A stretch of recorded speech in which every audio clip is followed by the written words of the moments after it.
Seguindo, então, na nossa série de estudos crentes supersticiosos, hoje o nosso 18º estudo dessa série, estamos falando de jejum, hoje é a quarta e última parte deste assunto, estamos falando de jejum de Daniel, está aí, né, um jejumzinho só, né, com o que está em colorido, né, o que é permitido são frutas e algumas oleaginosas aqui, e proibido em preto e branco ao redor, né? Nós vamos começar lendo Daniel, capítulo 10, versos 1 a 14. Daniel, capítulo 10, versos 1 a 14. Essa primeira leitura eu a farei, nas demais, então, nós vamos nos revezando. Daniel, capítulo 10, versos 1 a 14. Diz assim: No terceiro ano de Ciro, rei da Pérsia, foi revelada uma palavra a Daniel, cujo nome era chamado Beltesazar. A palavra era verdadeira e envolvia grande conflito.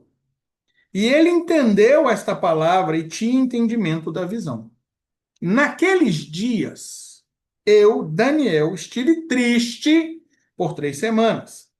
Alimento desejável não comi, nem carne nem vinho entraram na minha boca, nem me ungi com unguento, até que se cumpriram as 3 semanas.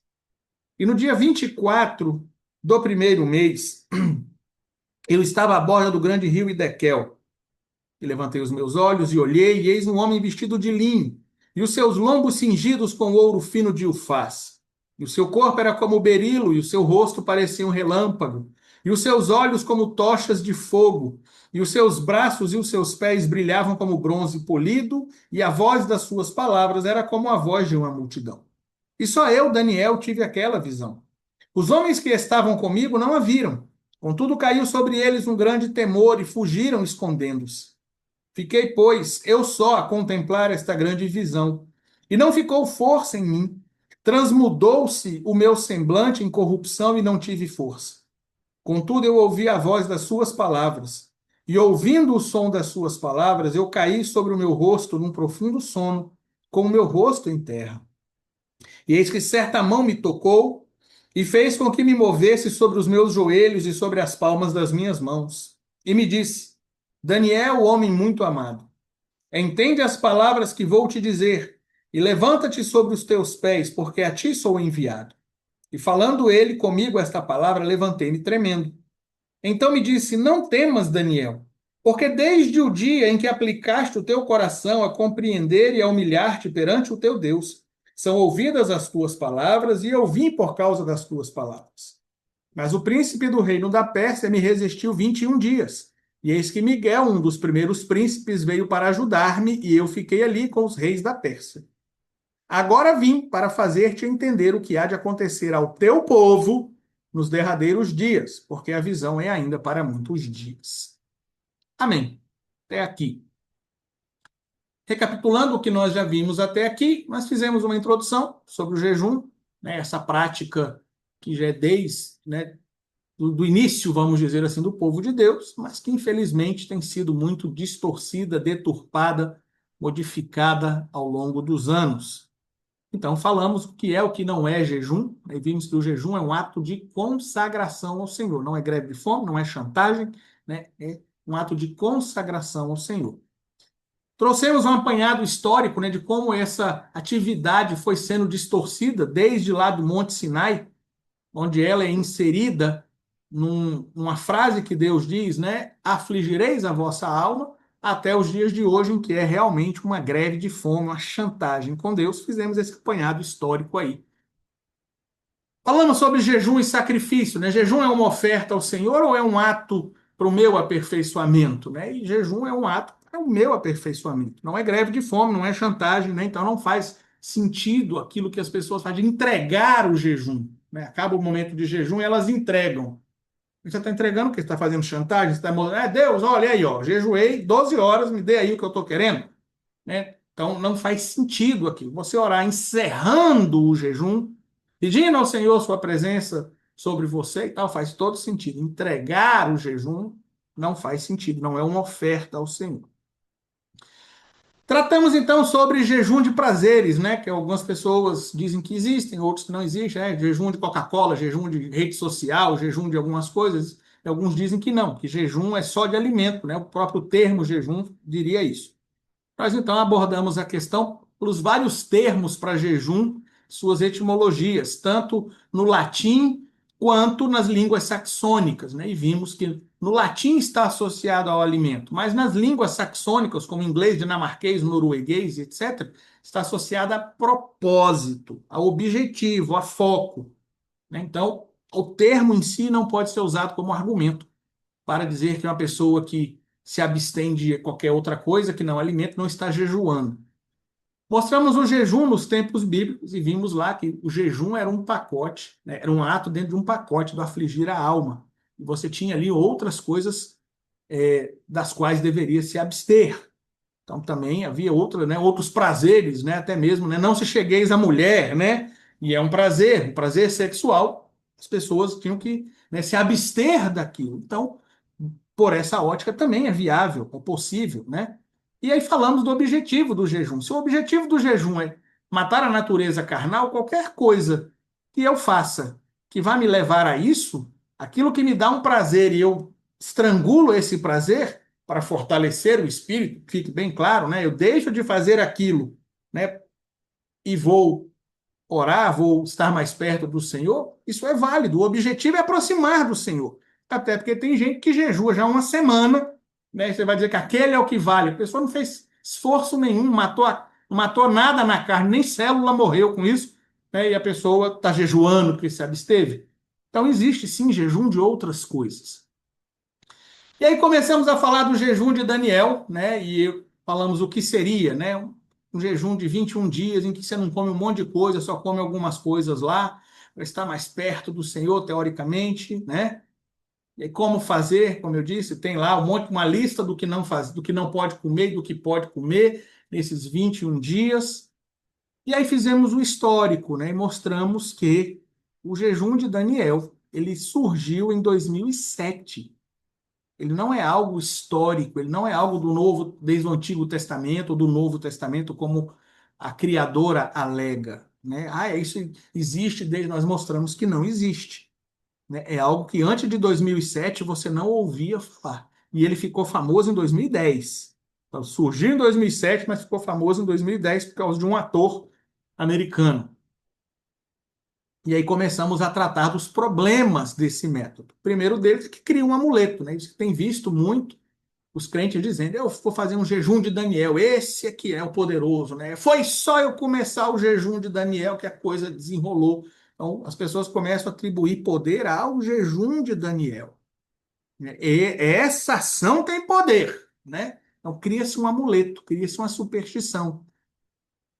Mistura textos bíblicos com contextos diferentes, e nós vimos isso de Daniel 1 para Daniel 2, são 72 anos de diferença, e ela pega os dois como se fosse a mesma coisa, e não é, né? Ela cria um método com base nas experiências de Daniel, né, juntando duas coisas que tem, entre as quais há um intervalo de 72 anos. A ausência do método no texto bíblico, né? Como eu disse, nem Daniel jejuou o jejum de Daniel, Jesus não jejuou o jejum de Daniel, Moisés, né, a gente hoje, quem fez a leitura já pelo roteiro que estamos distribuindo, já viu, Moisés ficou 2 vezes no monte 40 dias, não foram 21, e não comeu e não bebeu nada. Então, perdão, Moisés não fez o jejum de Daniel, Daniel não fez o jejum de Daniel, Esdras não fez o jejum de Daniel, Neemias não fez, Esther não fez, Davi não fez quando precisou jejuar, Daniel, como eu disse, não fez, Jesus não fez, né? Então, não tem nada no texto bíblico que mostre isso, ok? Esse jejum não é bíblico. E hoje, então, nós vamos seguir falando do jejum de Daniel, vamos encerrar este assunto, e ainda falando dos problemas do método. Tem, perdão, tem ainda alguns problemas que precisamos abordar. E como eu disse, o primeiro problema que nós vamos abordar são os erros de exegese e hermenêutica. E esses, para mim, são tão graves quanto os demais. Eu não vou dizer que são mais graves. São erros um pouco. Eles nem são tão sutis assim, não, queridos. Não são erros assim, olha, você tem que falar hebraico. Eu não falo hebraico, né? Mas eu sei pesquisar sobre o hebraico, né? Então, e tem algumas coisas que nem isso, nem precisa ir assim lá no hebraico, no grego, nem isso, ok? Novamente, o fato de a autora não ter conhecimento teológico, como eu disse, ela se auto-intitula coach, ok? Ela não diz que é pastora, não diz que é teóloga, ela se auto-intitula coach e escritora, ok? Ela não diz que tem conhecimento teológico e fica bem claro isso, né?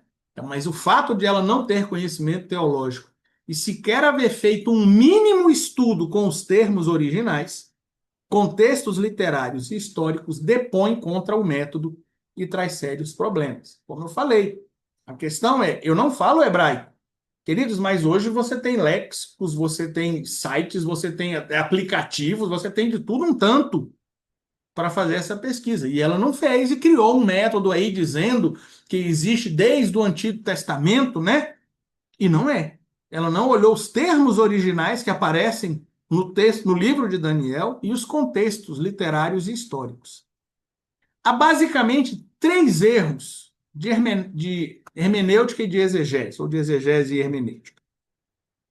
O primeiro deles está em Daniel 1,12. Alguém, por favor, leia para nós Daniel 1,12.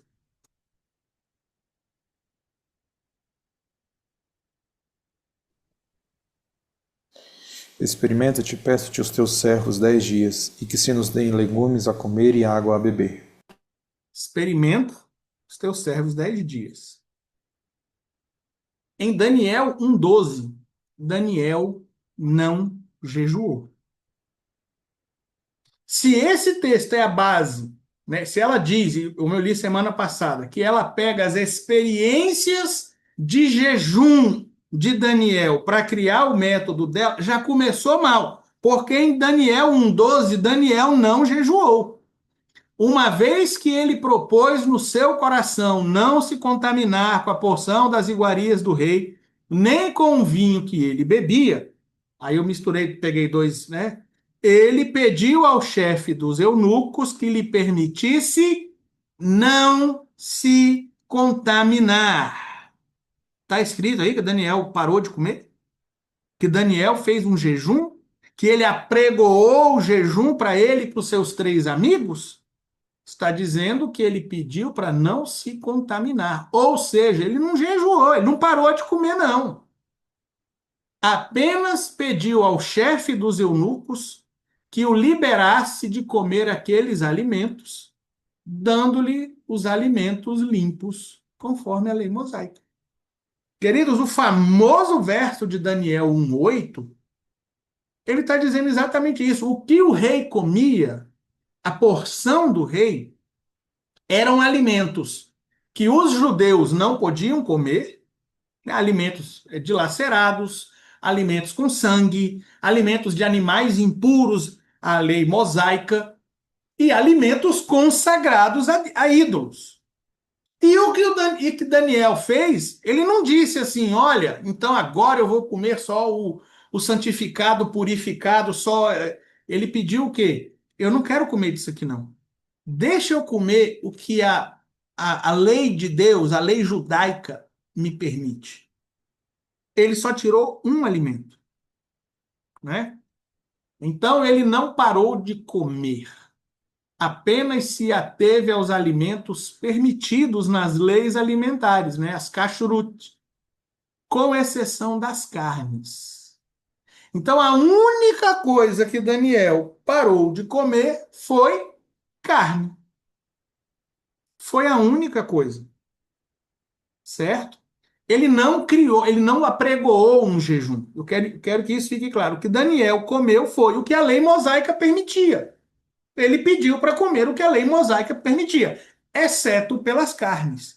E não fez isso, queridos, com um propósito espiritual, de consagração, de matar a natureza carnal. Não foi. Ele fez isso com o propósito: eu não vou me contaminar. Eu não vou comer essas porcarias que servem aí. Isso pode ser visto no verso 15, né? Ao fim dos 10 dias, Apareceram seus semblantes melhores e eles estavam mais gordos de carne do que todos os jovens que comiam das iguarias do rei. Daniel não comeu as iguarias do rei. Então, Daniel não jejuou no capítulo 1. Não jejuou. Ele pediu para comer o que a lei mosaica deixava, exceto pelas carnes. Provavelmente, isso é a minha interpretação, porque aquelas carnes deveriam ter sangue, não deviam ser mortas da forma por sangria, né? Então ele pediu para não comer carne, ok? Então, e esse é um erro sério. Quando a autora diz que ela, né, ela recebeu do Senhor, segundo ela, falei, tá semana passada, você pode conferir no vídeo. E pode estar no site, pode olhar no site dela também, o site do jejum de Daniel. Ela recebeu do Senhor a instrução de juntar as duas experiências de jejum. Daniel não jejuou no capítulo 1. Não foi um jejum. Ok? E se Daniel não jejuou naqueles 10 dias, não foram 21, foram 10, não foi o jejum que lhe deu conhecimento, sabedoria, entendimento espiritual, favor e, melhor ainda, a aparência, como alega a autora. Lembra que semana passada eu li isso? Ela diz que, como Daniel fez esse jejum de Daniel, então, por causa disso, ele teve conhecimento, sabedoria, entendimento espiritual, favor e, melhor ainda, a aparência. Não foi, ele não jejuou, então não foi o jejum, certo? O verso 17, alguém, por favor, leia o verso 17 para nós. 17 e 18, por favor. Daniel 1, 17 e 18. Quanto a estes 4 jovens, Deus lhe deu o conhecimento e a inteligência em todas as letras, e sabedoria. Mas a Daniel deu entendimento em toda a visão e sonhos. E ao fim dos dias, em que o rei tinha falado que os trouxessem, o chefe dos eunucos os trouxe diante de Nabucodonosor. Queridos, ela usa esse texto aí, o verso 17, ela atribui ao que acontece aí no verso 8 e no verso 12. Ela diz que, como teoricamente, né, para ela, Daniel criou um jejum, que fez esse jejum maravilhoso que ela criou, então por isso Deus lhe deu o conhecimento. Novamente um erro de exegese hermenêutica textual. A partir do verso 17, isso aqui é um resumo, né? Seguindo ali no slide, né? É um resumo fora da cronologia.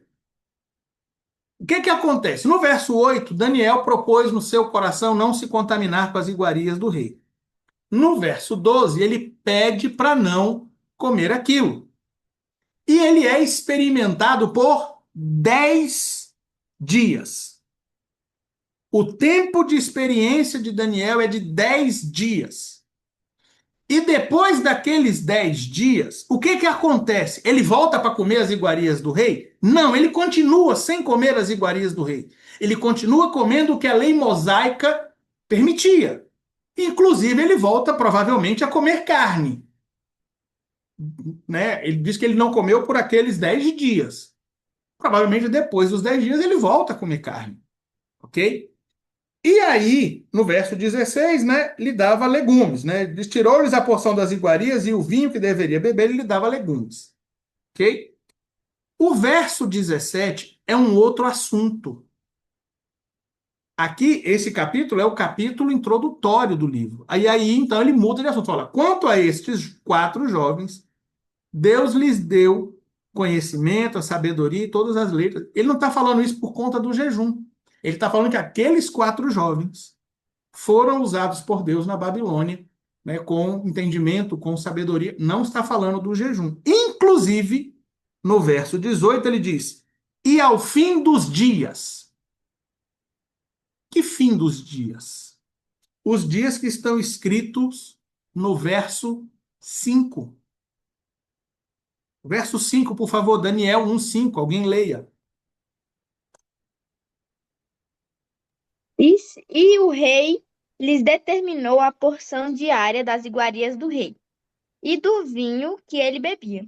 E assim fossem mantidos por 3 anos, para que no fim deste pudessem estar diante do rei. Ou seja, ao fim dos dias aqui do verso 18, se refere ao fim de 3 anos. Então, essa parte aqui, 17, 18 até o 21, é um resumo fora da cronologia, é um fechamento da introdução, e se refere ao verso 5, ok? Veja aí no verso 1 do capítulo 2, que está dizendo o seguinte: no segundo ano do reinado de Nabucodonosor. Nabucodonosor teve sonhos, o seu espírito se perturbou e passou-lhe o sono. Queridos, Daniel chega na Babilônia no primeiro ano de Nabucodonosor. Isso é Jeremias 25. Deixa eu conferir isso. É Jeremias 25, 1.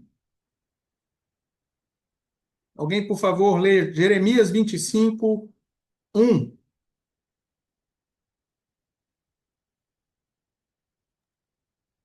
A palavra que veio a Jeremias acerca de todo o povo de Judá, no 4º ano de Jeoiaquim, filho de Josias, rei de Judá, que é o 1º ano de Nabucodonosor, rei de Babilônia. Então, Daniel chega na Babilônia no primeiro ou no máximo no segundo ano de Nabucodonosor, certo? Se ele chega no primeiro ano de Nabucodonosor na Babilônia e o rei manda que eles fiquem 3 anos em estágio probatório, então ele fica o primeiro ano, lembrando que para o judeu o ano 1 é o ano 1, não tem o ano 0. Então o primeiro ano não seria o segundo, é o primeiro ano de Nabucodonosor, o segundo ano de Nabucodonosor, ao final do terceiro ano de Nabucodonosor, Daniel é apresentado. Ele fala, todos aqueles sábios são apresentados ao final do terceiro ano. Só que o capítulo 2 começa dizendo que no segundo ano do reinado de Nabucodonosor, Daniel se destaca como alguém que é usado por Deus para interpretar sonhos antes do final do estágio probatório, vamos dizer assim. Enquanto ele ainda estava sendo treinado ali, né, nas línguas dos caldeus e tal, como vai dizer o verso 4, né, que eles ensinassem as letras e as línguas dos caldeus por 3 anos, enquanto Daniel ainda estava estudando aquilo, ele é usado por Deus para interpretar o sonho de Nabucodonosor.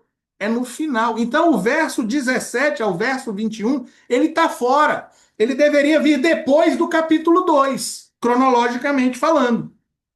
Sim? Conseguem entender isso? Nós falamos disso no panorama bíblico.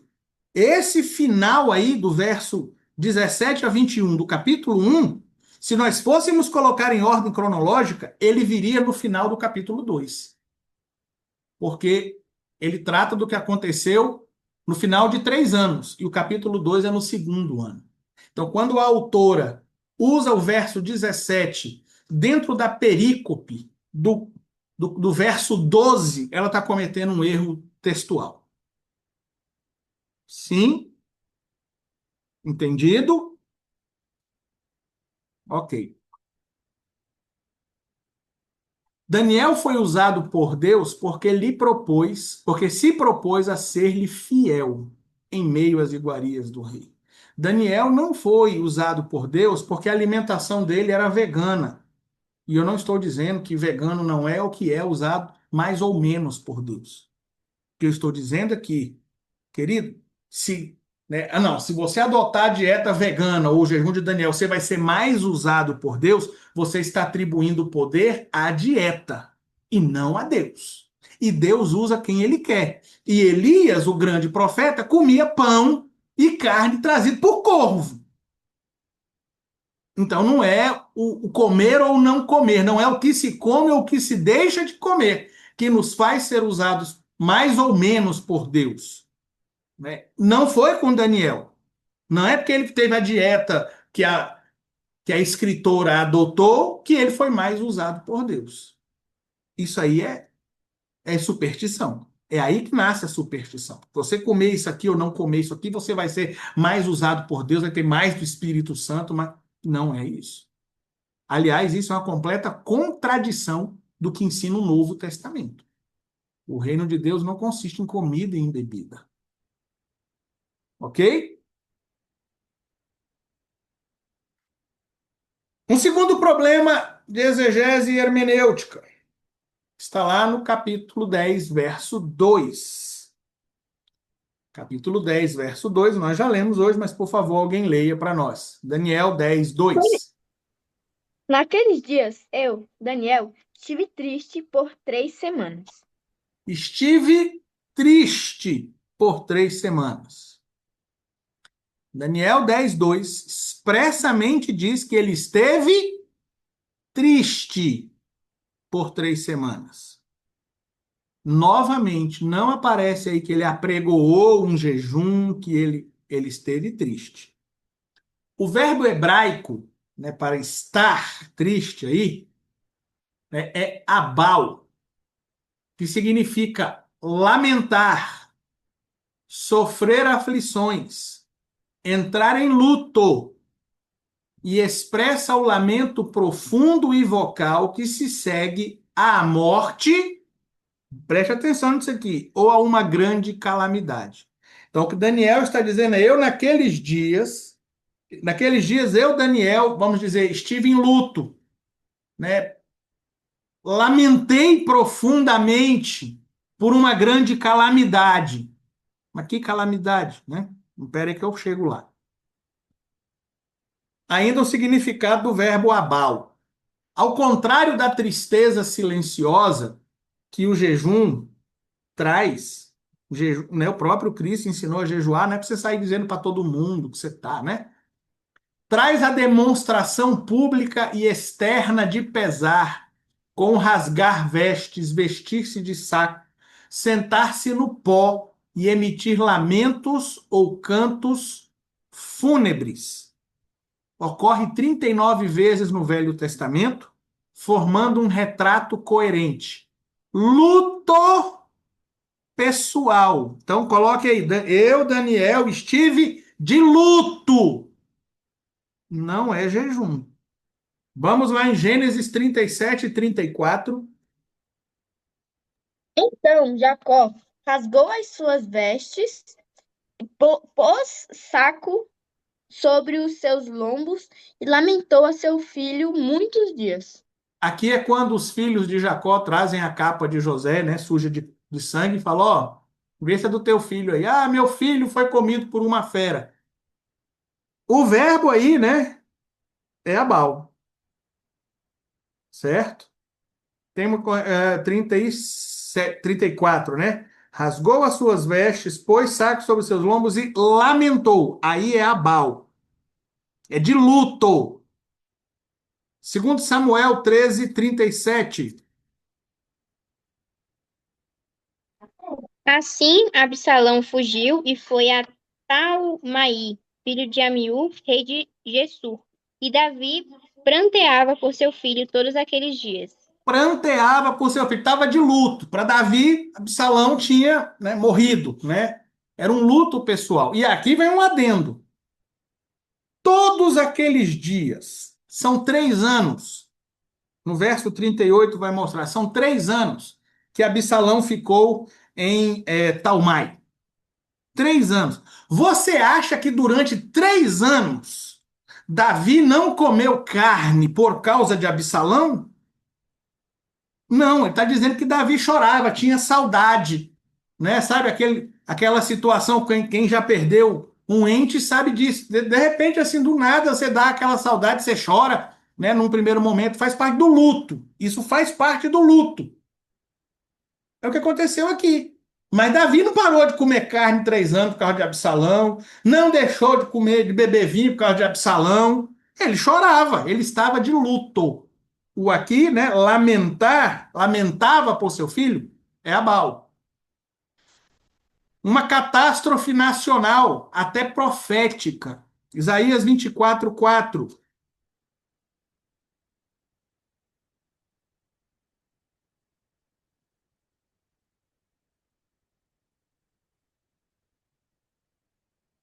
A terra pranteia e se murcha, o mundo enfraquece e se murcha, enfraquecem os mais altos do povo da terra.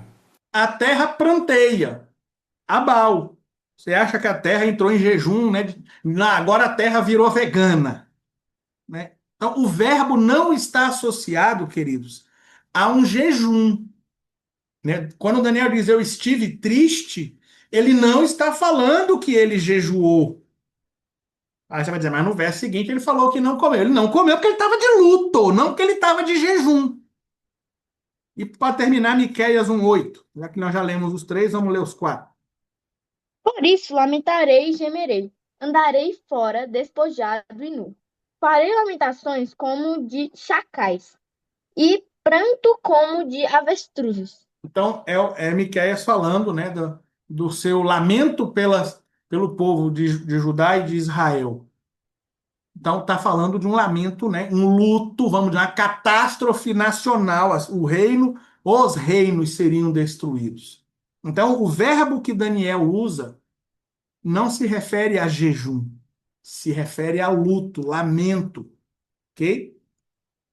Ou seja, neste relato, né, de Daniel capítulo 10, Daniel não jejuou em clamor e ou consagração, que seria o verbo anar, né? Anar, tem um Rzinho, esse H soa como R aí, né? Anar, como em Levítico 16:29, que é o afligireis a vossa alma. Daniel não estava afligindo a sua alma em consagração ao Senhor. Ele estava realmente em luto, em pranto.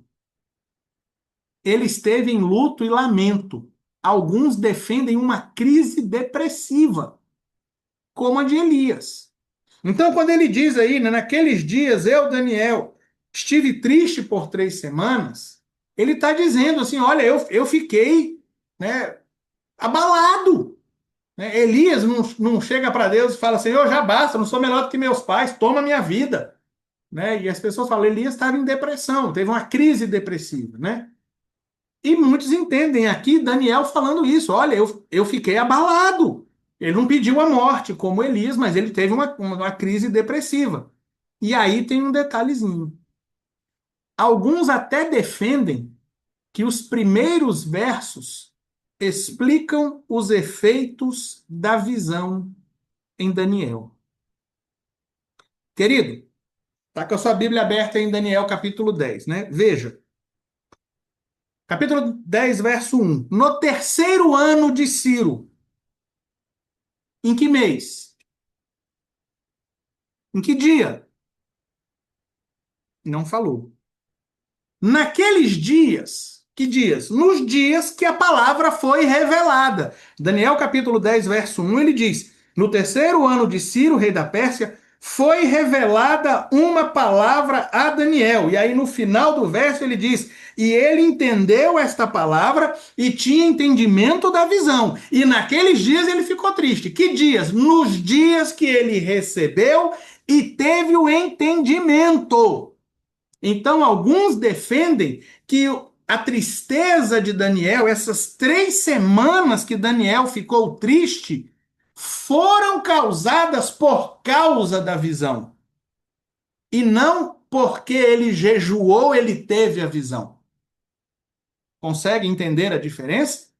Ele teve a visão e ficou triste por 3 semanas, porque era uma palavra verdadeira e envolvia grande conflito. E quando ele entendeu o grande conflito, ele ficou triste por 3 semanas. Era uma catástrofe nacional. Né? Seguindo ali no slide, né? Alguns até defendem que os primeiros versos explicam os efeitos da visão em Daniel. Ou seja, sua tristeza foi por causa do grande conflito que a visão previa.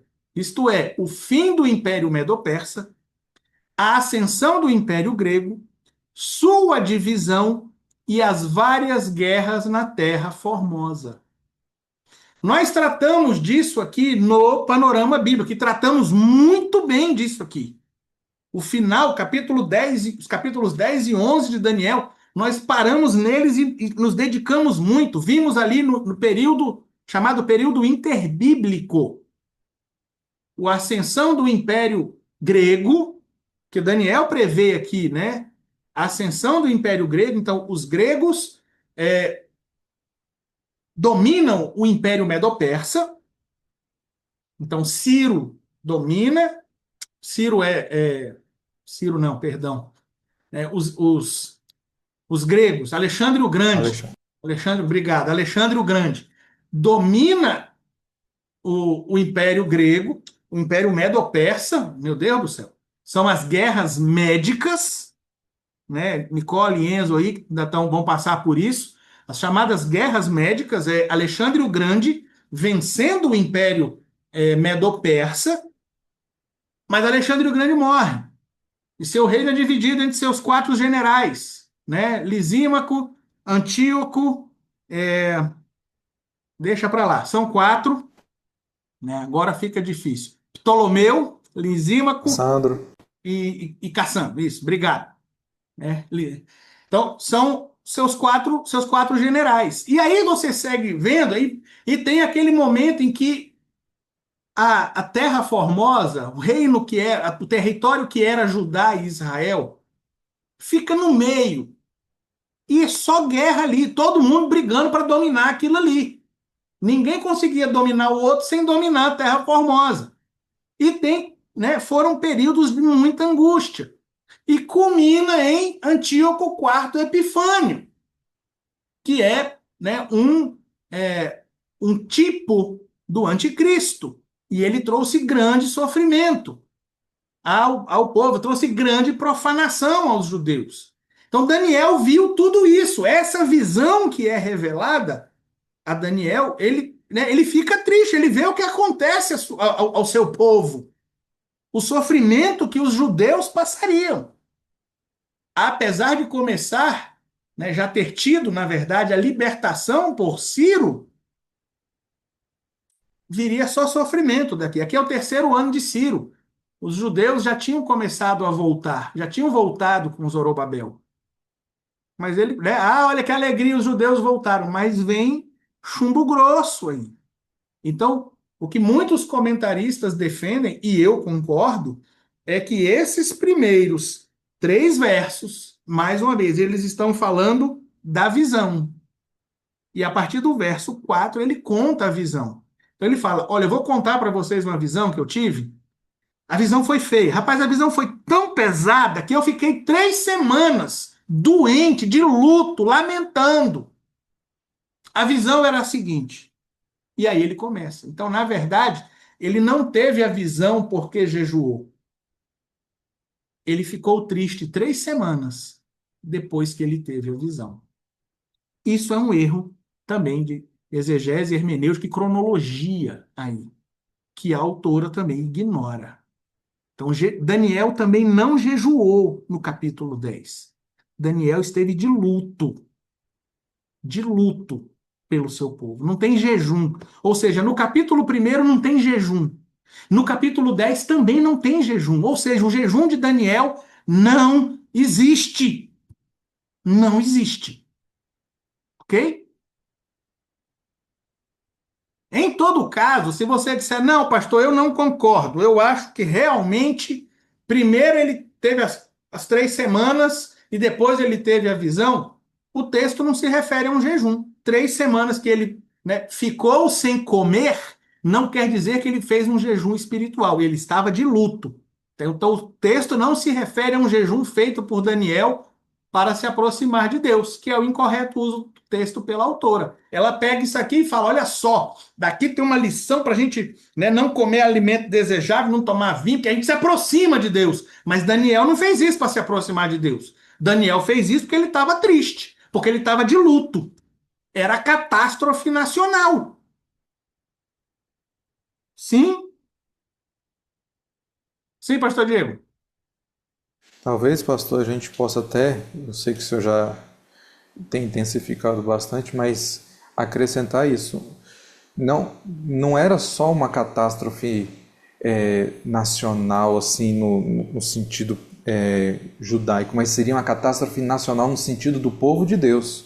Sim. Porque ele está recebendo toda aquela visão dos impérios caindo, o mundo se transformando, vem a própria questão das semanas e ele vendo o Messias sendo cortado e toda aquela situação, né, lampejos de esperança e depois de destruição novamente, né? Então, assim, era algo aterrorizante, né? Uma pessoa conseguir vislumbrar o que vai acontecer e a gente pode até citar lá no capítulo de número 12, dando entendimento à visão de Daniel, fala assim, os ímpios não entenderão. A pessoa vendo tudo aquilo que vai acontecer e as pessoas que estão vivendo não entendendo e continuando na sua impiedade. Então, devia ser uma amargura de espírito, uma tristeza que consumia literalmente a alma dele, né? Porque era uma catástrofe mundial, né? É o fim dos tempos. Tanto que ele fala, encerra as visões, que é para muitos dias, tu dormirás e muitos levantarão do pó ainda. Né? Como a gente também comentou na questão escatológica, né? Sim. É isso. Na verdade, é uma questão, né, mundial.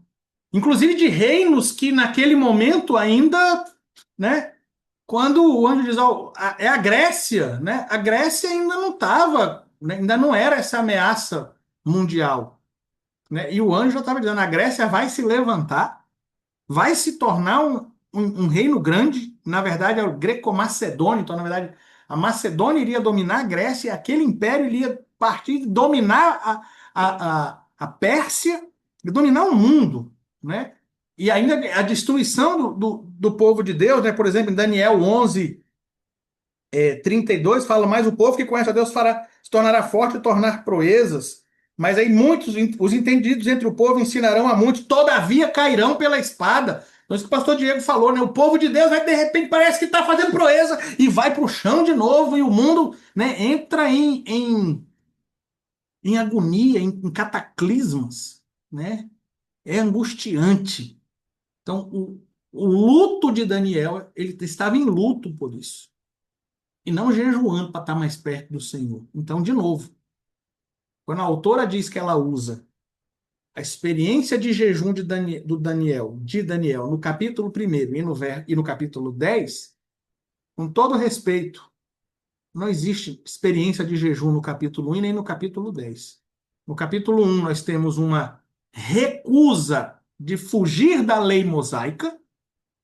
Ele não tira, exceto a carne, ele não retira. Ele pede para não acrescentar. Ó, não coloca essas comidas diferentes, não. Deixa eu ficar no que eu como. Então, ele não jejuou. Ele recusou alguns alimentos. E no capítulo 10, Daniel simplesmente estava de luto. Quando ele diz alimento desejável não comi, ele não está dizendo que foi uma opção. Olha, eu resolvi não comer nada agradável. É quando a gente está de luto, quando a gente está com alguma. Você perde o apetite. Você quer comer alguma coisa? Não. Aí todo mundo traz o que você gosta, não é? Você quer comer isso? Não, não quero, não. Não quero, não quero, não quero. É isso que Daniel está falando. Então não existe jejum de Daniel, e esse é um erro grande.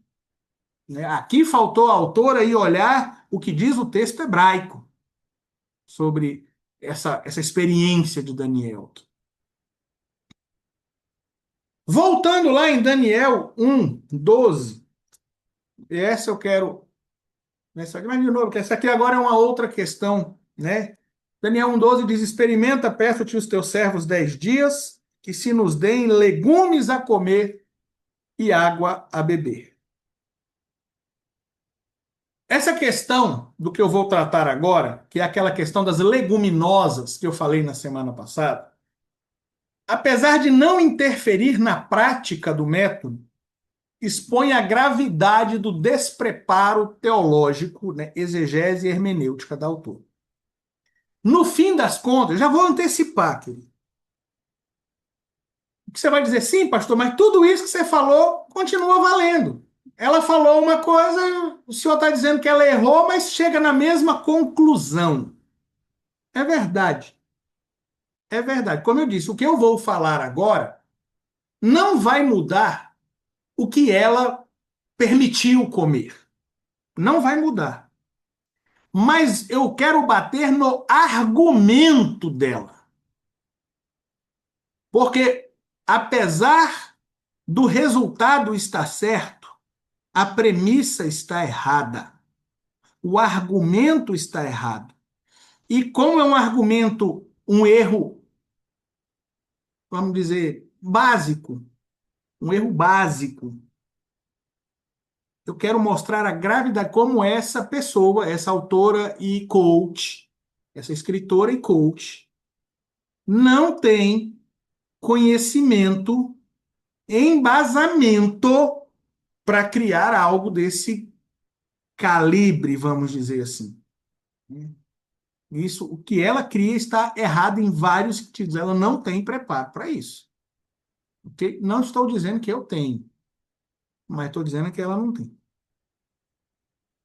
O ponto é que a autora do método defende ou autoriza, né, a ingestão de leguminosas e grãos integrais, porque na versão King James, em inglês, neste verso há o termo pulse, o pulse, na verdade é pulse, traduzido para o português por legumes, aí na ACF, né?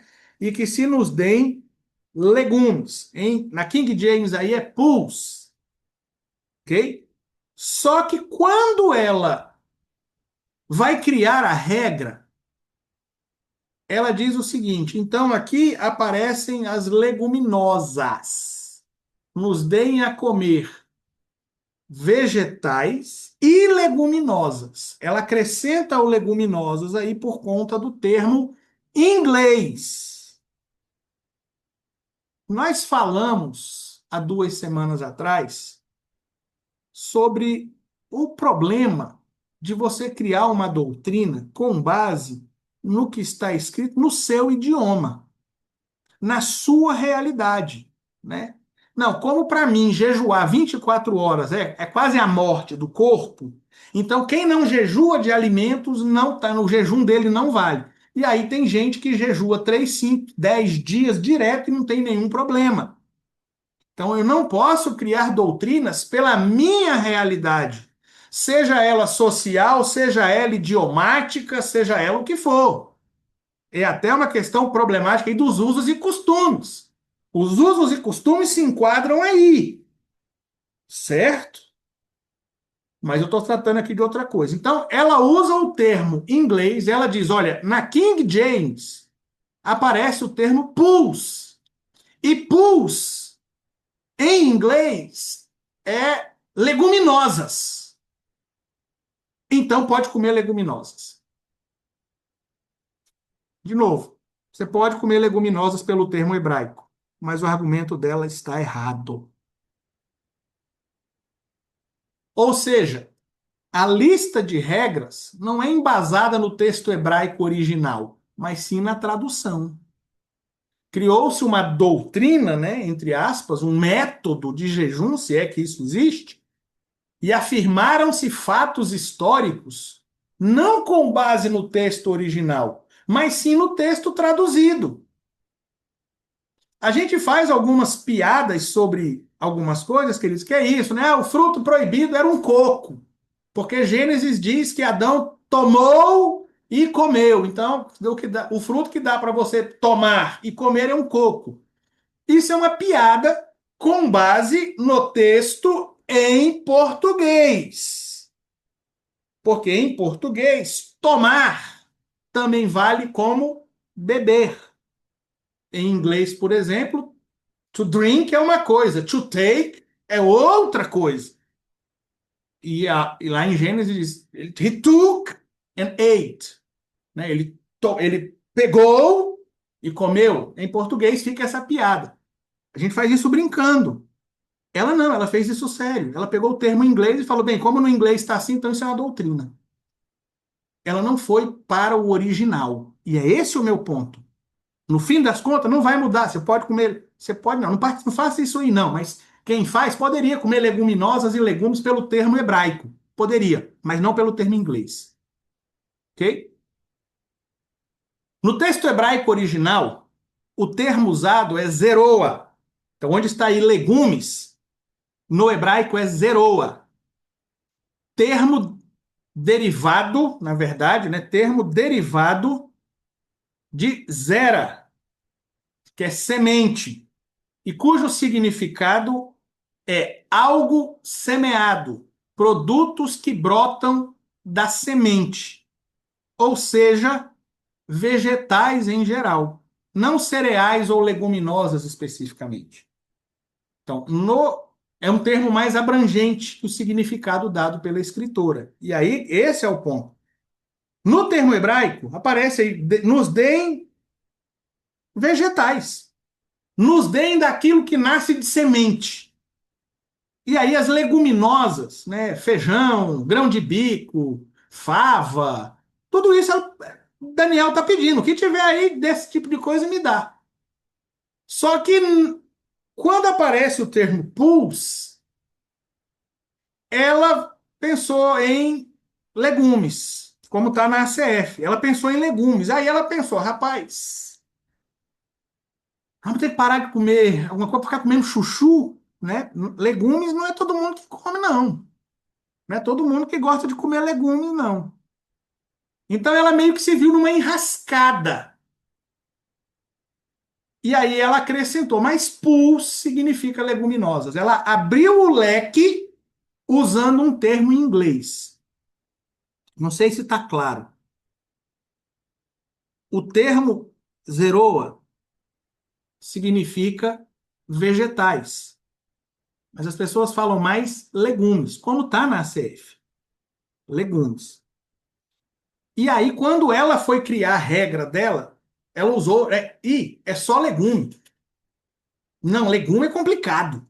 É ainda mais nos Estados Unidos, que o povo não tem esse hábito todo de comer legumes.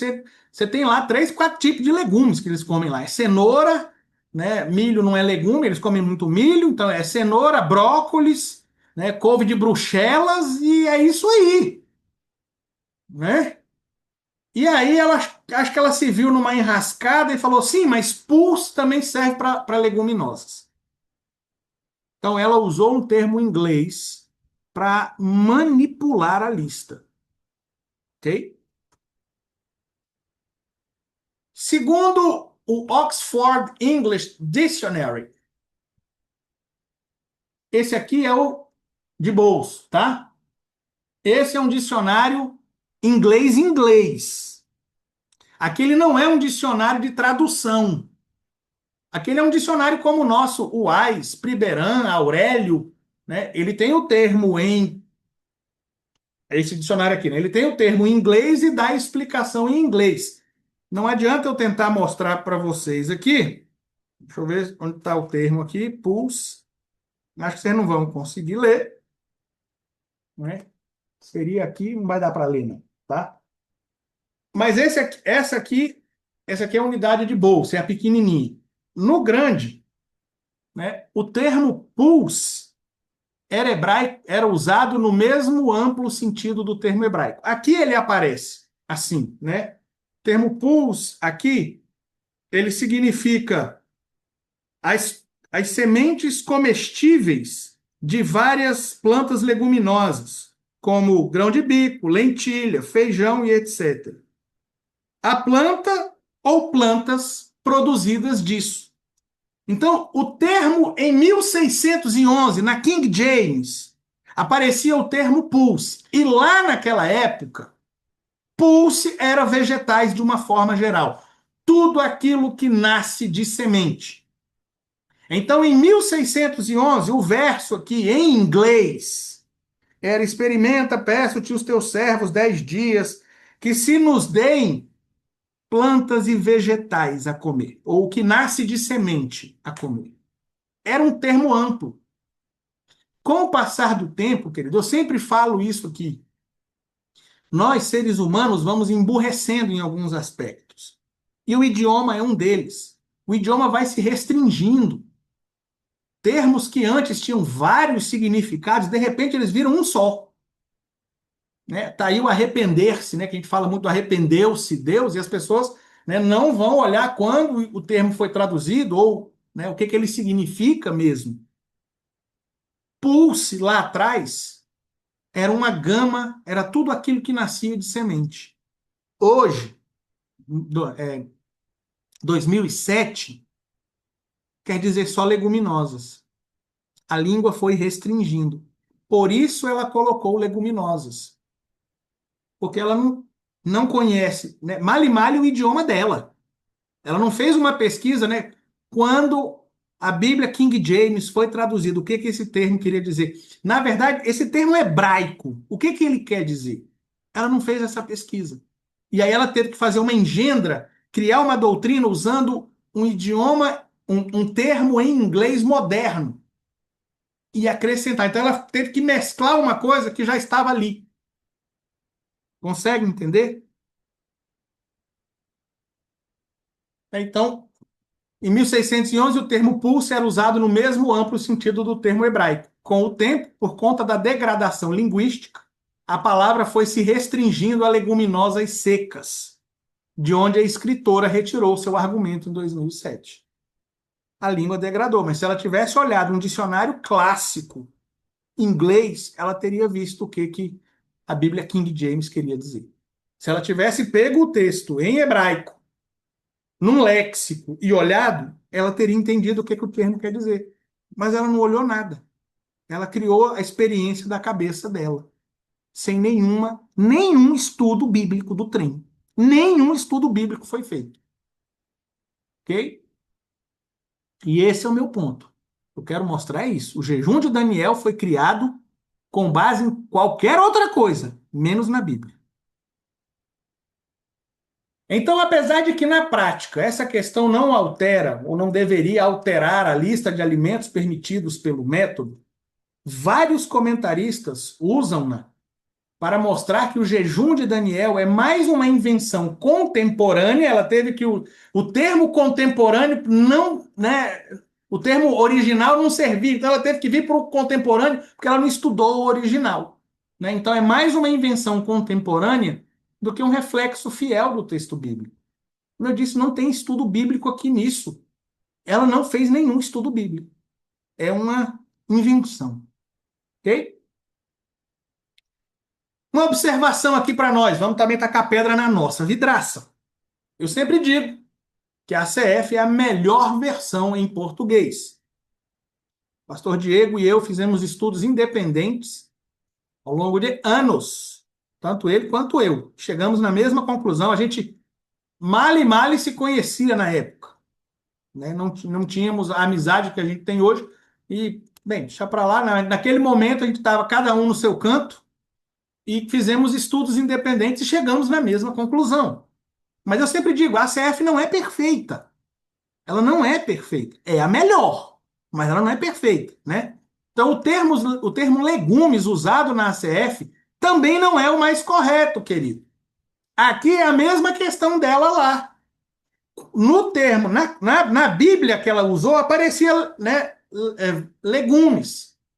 Aí ela falou, não, legume não dá não, eu preciso comer algumas outras coisas, porque ficar comendo brócolis não vai rolar não. E aí ela então usou, né, o significado moderno de pulse. Na ACF também aparece o termo legumes, mas deveria ser vegetais. Como eu acabei de mostrar, o termo zeroa quer dizer aquilo que nasce de semente. Então aqui deveria ser vegetais. Por conta de que, primeiro, o sentido do termo hebraico original. Vamos dizer, zeroa é aquilo que nasce de semente.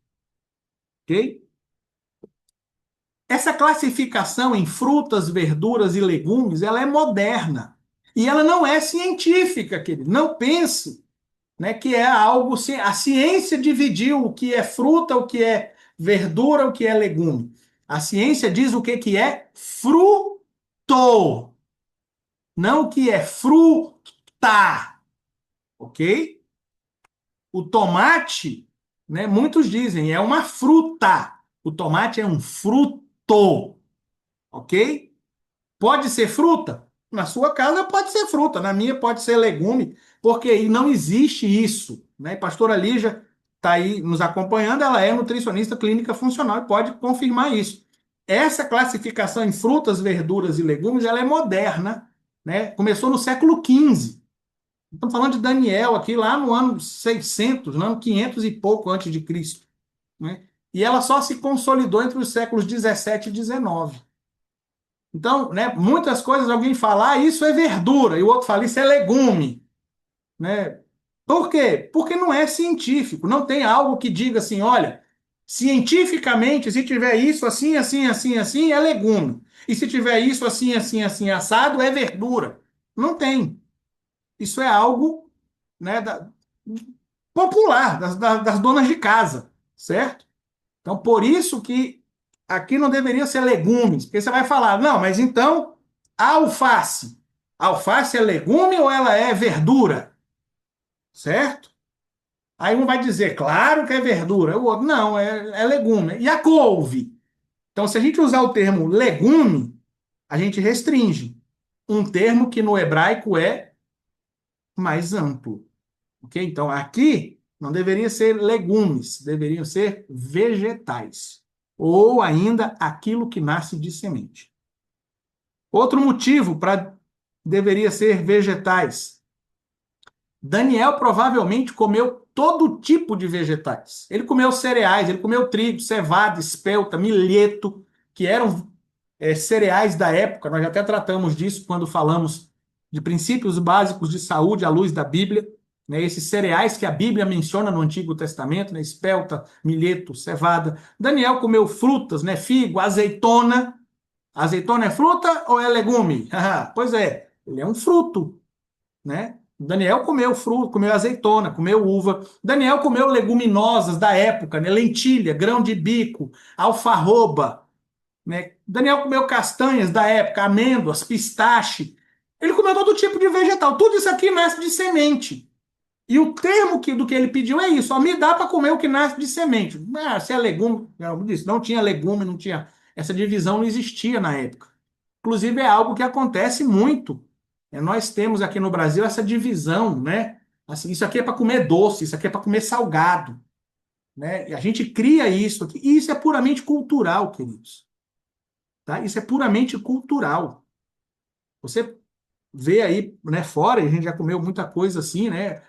E é bom, só de eu falar já dá água na boca, né? Frango com canela, né? Carne com canela, e você tem, né, figo com azeitona, né? Coisas que a gente fala aqui que é salgado, e lá eles misturam salgado com doce, e na época era assim, essa mistura. Agora eu vou comer o prato salgado, depois eu vou comer o prato doce, tem fruta que vai no meio do prato salgado, né?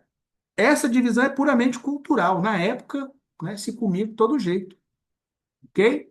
E é mais um motivo porque que deveria ser vegetais, porque ele no banquete, lá na comida, misturava de tudo. Ok? Resumindo, querido, o método foi criado em total desconexão com o texto e contextos bíblicos. O jejum de Daniel não tem nada de bíblico. Ele não aparece na Bíblia. Uma análise textual, exegética e hermenêutica do texto mostra que o jejum de Daniel não existe. Simples assim.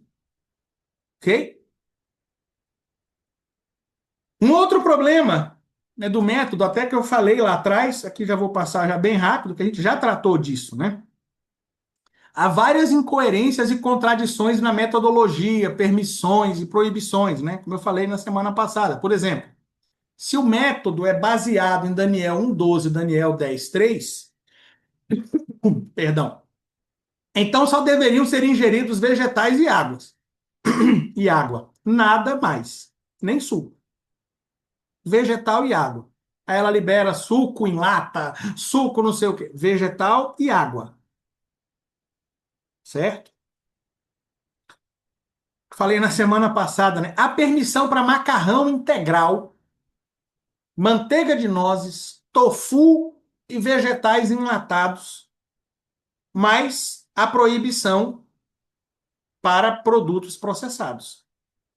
Ocorre que aqueles, né, o macarrão integral, né, aqueles são de algum modo processados ou possuem aditivos. Eu até falei, macarrão, você já ouviu falar de pé de macarrão? Né? Macarrão é totalmente, você pensa, ele é totalmente processado. Totalmente processado. Ele não é um alimento natural. Se ela cria uma dieta vegana, sem aditivos, sem processamento, ela que falou, mostrei lá, e tá no site lá, pode ir lá que você vai ver. É vegano sem processamento e sem aditivo, pois todos esses aí têm algum tipo de processamento, pode até ser vegano, mas tem algum tipo de processamento e algum tipo de aditivo, né? Os enlatados, né? Você sabia que a azeitona em lata não tem conservante? A azeitona em vidro, né, pote, na verdade, não tem conservante, mas ele tem um regulador de acidez, né, que é o ácido cítrico. É um aditivo. Nós falamos disso na semana passada. O tofu, né, tem um aditivo. Se ele é feito na produção caseira, é vinagre e limão. Ah, maravilha. Mas se ele é feito em escala industrial ou para venda artesanal, vão produtos químicos. Então, por que, né, que esses aqui podem? Eles são processados, eles têm aditivo. Fica incoerente. Aliás, a água com gás também deveria ser proibida, é processada. Você vai dizer, não, existe água com gás que sai da fonte. É verdade, existe. Existe água com gás, água mineral com gás na fonte.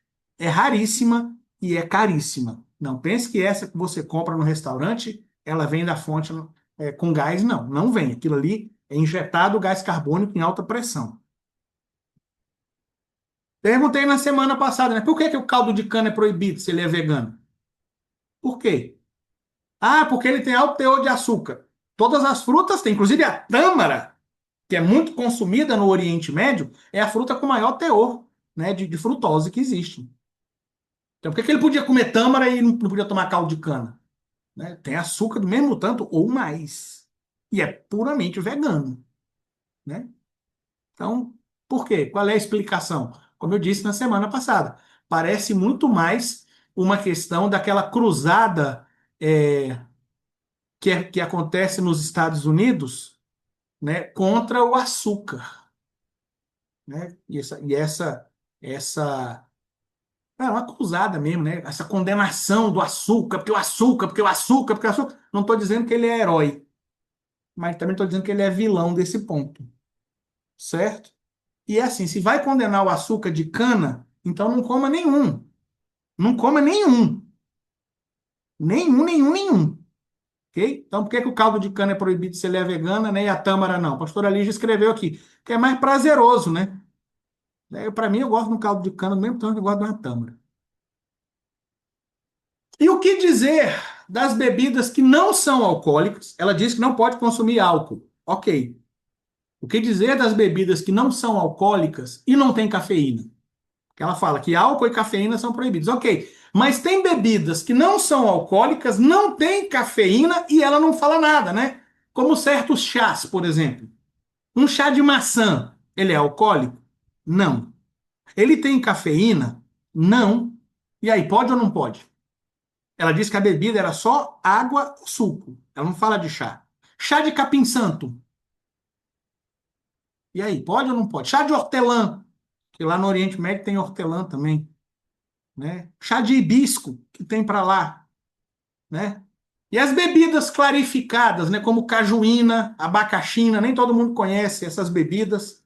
Quem não conhece está perdendo. Pensa uma coisa boa, né? A cajuína é muito comum aqui no Brasil, no Nordeste. A cajuína, a abacaxina é o suco da fruta clarificado. Não tem cafeína, não tem álcool. Mas, pelo critério dela, foi banido. Com base em quê? É totalmente vegano, não tem cafeína e não tem álcool. E por que foi banido? Né? Então, tais bebidas não são processadas e são à base de plantas. Então, é incoerente. É aquilo que eu disse, ela criou uma regra, mas tem muita coisa que ela não pensou, não estudou, não foi atrás. Né? Ela criou conforme a conveniência dela. Certo? Então, há incoerências, há contradições nesse método. Mas, além das incoerências bíblicas e ideológicas da autora, há várias interpretações, né, proibições e concessões feitas por vários líderes e pastores, em geral conforme a conveniência. Como eu disse, muita gente que faz o jejum de Daniel não sabe o que está por trás do jejum de Daniel. Não sabe que é um método criado por uma escritora, uma coach, né? Ela criou esse método e o método ficou famoso, e que existe uma lista oficial de produtos permitidos e proibidos, eles não sabem. E aí cada um, né, vai fazer conforme a sua seu entendimento. Ué, mas não foi uma experiência que Deus deu, né? Como é que ela falou? Não foi iluminação, não. É uma revelação que Deus deu para ela. E aí, de repente, cada um interpreta aquela revelação, né? E vai criando. E aí, uns acham, né? Eu não faço isso aqui, não recomendo. Estou, inclusive, falando contra. Mas, para mim, macarrão não devia estar aí, né? Então, se algum dia eu fosse, não vou, mas se eu fosse fazer, ó, macarrão não pode. Mas é conforme a sua conveniência, a sua interpretação. Sim, então não é bíblico, é conforme a conveniência e a interpretação. E aí vários pastores vão fazendo. Até falei aqui, fiquei de colocar no grupo e não coloquei, né? Vou ver se eu coloco quando acabar o estudo aqui. Um humorista que fez um quadro, um humorista evangélico que fez um quadro sobre isso, né? Como essa lista é confusa, é contraditória e cada um faz como quiser, né? Então, tem vários problemas, inclusive esse. Ok? A lista é adaptada conforme a conveniência de cada um. Ok? E até uma coisa que eu comentei com a minha esposa. Pensando lá no jejum. Jejum é eu retirar algo, é me abster de algo para estar mais perto do Senhor. Me abster de algo que me dá prazer para que mate a natureza carnal e me aproxime do Senhor. Qual é a dificuldade que um vegano tem de fazer o jejum de Daniel? Ele vive fazendo esse jejum. E diga-se de passagem, até mais estrito. Então, para ele, o jejum de Daniel é normal. Não mata nada de natureza carnal aí. Ao contrário, talvez até libere algumas coisas que ele fala. Estou em jejum de Daniel, acrescentei mais algumas coisas no meu cardápio. Hum? Ou seja, queridos, o método se parece mais com uma dieta alimentar conveniente e situacional do que um método de jejum espiritual. Falei isso semana passada e falo hoje de novo. Isso aqui para mim, né? E olha que eu sou esposo de nutricionista clínica funcional. Isso aqui para mim está mais para uma dieta, né? Dieta não é só a restrição para comer para emagrecer, tá? Dieta é um plano alimentar. Isso aqui é um plano alimentar muito mais conveniente. O açúcar faz mal, destrói, mata, corta todo tipo de açúcar, quase todo. Continua comendo frutose. Não, mas aí né, a conveniência do dia a dia fica difícil ficar comprando fruta e picando. Pode tomar suco em lata. Então é mais conveniente e situacional do que um jejum espiritual. Né? Além da questão de ser um amuleto. Ok? Ao usar uma expressão com um termo espiritual, jejum, e o nome de um personagem bíblico, Daniel, a criadora do jejum de Daniel confunde ou ilude os cristãos, os levando a crer que a junção de dois episódios distintos da vida de Daniel, uma escolha alimentar e um período de luto ou crise depressiva, se qualifica como um típico jejum espiritual. Na verdade, até mais poderoso. Né? Para quem faz, o jejum de Daniel é mais forte do que qualquer outro jejum. É o amuleto, é a superstição. Então, queridos, esse é um problema sério atualmente, não só na questão espiritual, né? Tem muita gente que coloca. Eu recebo, né? Eu recebo tanta frase do Billy Graham que eu acho que o Billy Graham não fez mais nada na vida dele a não ser ficar sentado fisolofando. As pessoas hoje pegam qualquer frase, coloca o nome de alguém e pronto, né? São os pseudepígrafos. Né? O Evangelho de Judas. Judas não escreveu, mas alguém escreveu e para validar coloca o nome de Judas. É a mesma coisa. Né? As pessoas hoje pegam uma frase, né? A esperança é a última que morre. Albert Einstein. Aí você, foi Einstein. Né? Acorde e vá orar. E Deus vai te ouvir mais. Assinar Billy Graham. Foi Billy Graham. Né? Charles Spurgeon. E aí ela faz a mesma coisa. Ela usa um termo espiritual, jejum. Daniel não jejuou nesses dois episódios. Jejum. de Daniel, o grande profeta. Pronto, então esse aqui, né? Esse é que tem poder. Muito crente iludido. Mas o método é bíblica e espiritualmente falho e incoerente. O jejum de Daniel pode até ser útil como dieta nutricional, mas não é jejum espiritual bíblico. Você quer entrar num mês de dieta vegana, fique à vontade, mas não diga que isso é um jejum espiritual bíblico. Ok? Podemos concluir, queridos, toda essa parte de jejum? O jejum, qualquer que seja o método ou o objeto, né, e ou o objeto, não tem poder em si mesmo. Isso é, o ato por si só não libera nada, não abre portas ou coisa do gênero. Ah, eu vou jejuar para isso aqui acontecer, para Deus me dar esse carro, para Deus me ajudar a passar no concurso, para Deus me dar um casamento, para Deus. Não é o jejum que faz isso. O que você está fazendo é greve de fome. Está querendo fazer chantagem com Deus. O jejum, por si só, ele não tem poder em si mesmo.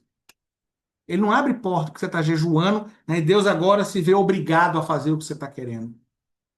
Jejum é para consagração, né? Biblicamente, o jejum é um ato de consagração, incluído no bojo do afligir a alma, como descrito em Levítico 16, 29, 31, Levítico 20, 23, 27, 32 e Números 29, 7. Vamos nesse, quero ler esses três textos, estamos acabando já. Sim, Levítico pastor 16. Abner, Sim, pastor Abner, Bemael. Aí seria, então, melhor fazer o voto, né? na Em vez verdade, do jejum. o voto e o propósito são a mesma coisa, né? Bem, tecnicamente não, né? O voto ele está mais associado a você é, fazer o voto. Se Deus fizer isso para mim, eu vou fazer dessa forma. Na verdade, não é a mesma coisa, não, né? O jejum é outra coisa, realmente. O jejum é a consagração. O voto é essa promessa, né, ao Senhor. Senhor, se tu fizeres isso para mim, então eu faço aquilo. Se você quer nesse tipo de coisa, né? Vamos pegar os exemplos que eu dei, né? Senhor, se o Senhor me aprovar nesse concurso, então eu vou fazer tal coisa. Se o Senhor, né, me der uma casa, eu vou fazer tal coisa. Né? Queridos, o voto é válido? O voto é muito válido. Né? Agora, lembre-se sempre também, né, que não é porque você fez o voto que Deus está obrigado a fazer o que você quer. Né? Como Jacó fez, né, aquele voto. Sim, Jacó fez voto, Ana fez voto, né? A famosa oração de Jabez é um voto, né? E estes foram votos que Deus aceitou, né? Deus aceitou estes votos. O voto de Ana, por exemplo, ela falou: se tu me deres um filho, eu vou consagrar o Senhor e não vai passar navalha no cabelo dele, né? Diferente de Sansão. Sansão, Deus foi até Manoá e sua esposa e falou: você vai ter e não é para passar navalha. Ana fez o voto. E Deus aceitou. No contexto que o povo vivia, dizer que é interessante para Deus é complicado, né? Mas Deus aceitou porque ele queria alguém. Ele precisava de alguém que fosse consagrado. Ele aceitou o voto de Ana. Jacó fez, nós passamos recentemente, né? Já tem um tempinho, né? Pelo voto de Jacó. Né? Se tu fores comigo, me trouxeres em paz, tudo que tu me deres, eu darei o dízimo. E Deus aceitou o voto. Apesar de que a Bíblia não mostra Jacó dando dízimo, mas né, Jacó foi um servo fiel ao Senhor, né, depois de levar uma coça no Val de Jaboque, né, ficar mancando, ele se tornou um servo fiel ao Senhor. Provavelmente ele cumpriu, né? Quase certeza. Eu posso dizer que ele cumpriu até, né? Então, há votos. Você pode fazer o voto. Senhor, né, eu gostaria disso. Se o Senhor me abrir essa porta, se o Senhor me fizer isso, eu estou disposto a fazer isso. Com um custo. Tá? Vamos usar as palavras de Davi. Não vá oferecer ao Senhor holocaustos que não te custem nada, né? Eu gosto muito assim. Jacó fez esse voto, né? Se tu fores comigo, me abençoares, me guardares em meu caminho, de tudo que tu me deres, eu darei o dízimo. Pois é, querido. Só que hoje, você já sabe que o dízimo não é seu. Então, você fazer voto ao Senhor dizendo: se o Senhor me der isso, eu vou te dar o dízimo. Você está querendo dar o gato, usando a expressão bem, né? Está querendo dar o gato no Senhor, porque o dízimo já não é seu, né? Você tem que ir a mais, né? Eu vejo muito crente fazendo isso. Não, se o Senhor me ajudar a passar no concurso, esse salário aí de, sei lá quantos mil, eu vou ser um dizimista fiel. Você não está fazendo mais do que a sua obrigação, né? Então, faça algo para cortar na carne, né? Não, eu, ao invés de dar 10, eu vou dar 20, 25, né? Aí começa a coisa, né? Senhor, se o Senhor me der uma casa, eu vou abrir um culto no lar na minha casa. Isso aí sim. Agora, você pode fazer a proposta ao Senhor e ele recusar. Senhor, se o Senhor, né, me ajudar a passar no concurso, eu vou dar 25%, né? Ou seja, o dízimo e mais 15%. E Deus não te aprovar no concurso. Não é porque você fez o voto, ele está obrigado a aceitar. Certo? Mas a Bíblia diz: o que você votar, cumpra. Cumpra. Ok? Então, nesse ponto, realmente, como disse o pastor Abimael, né, é mais interessante o voto aí. Lembrando que Deus não está obrigado a aceitar teu voto. Ok? Levítico 16, 29 e 31. E isto vos será por estatuto perpétuo, no 7º mês, ao 10 do mês. Afligireis as vossas almas, afligirei as vossas almas, e nenhum trabalho farei, nem o natural, nem o estrangeiro, que peregrina entre vós. E é um sábado de descanso para vós, e afligireis as vossas almas. Isto é estatuto perpétuo. Afligireis as vossas almas. É nesse pacote que entrava o jejum. Levítico 23, 27 e 32.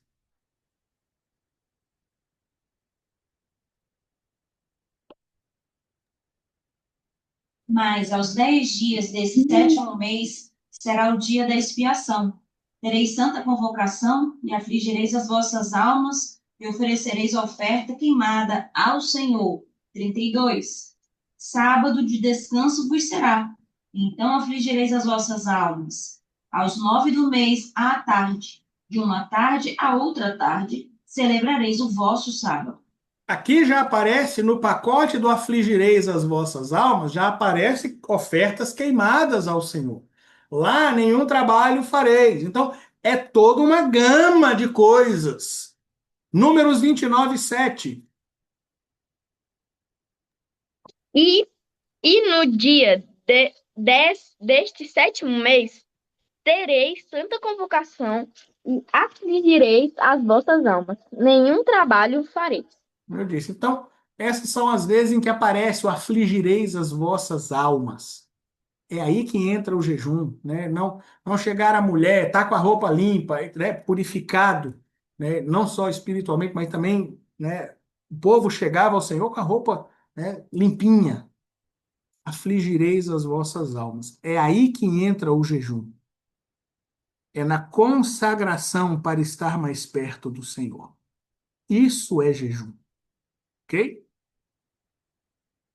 Assim como o importante é o coração humilhado e contrito, focado na mortificação da natureza carnal e considerando as possibilidades ou impossibilidades individuais. É você pensar, um diabético pode jejuar, né?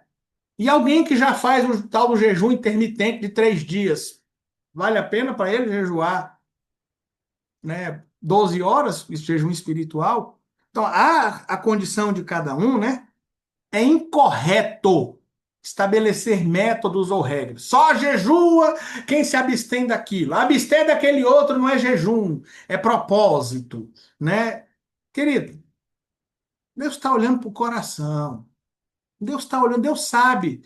que que te causa aflição na alma e o que não te causa.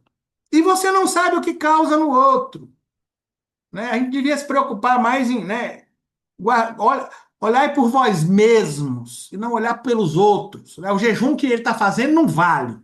Quem é você para dizer que não vale, né? Então, é incorreto estabelecer métodos ou regras, muito mais com base em distorções bíblicas, como é o chamado jejum de Daniel, que, de novo, ele não fez. Tá? Jejum de Daniel é distorção bíblica. Na verdade, esta modalidade é muito mais uma conveniente conduta dietética, pois sua elaboração apresenta falhas, incoerências ideológicas, como nós vimos aqui, caldo de cana, processado, essas coisas, e sua suposta base bíblica tem graves problemas cronológicos, exegéticos, né, e hermenêuticos, aqui é no plural, ok? Graves problemas. Devemos sim jejuar. Não estou dizendo para você parar de jejuar. Não fiz esses estudos para você parar de jejuar, não. Eu fiz esses estudos para vocês saberem o que que é, e você jejuar da maneira correta, né? Jejum para consagração, não como chantagem com Deus ou greve de fome. Jejuemos, vamos seguir jejuando, mas para consagração ao Senhor. Amém? Alguma dúvida, pergunta ou comentário?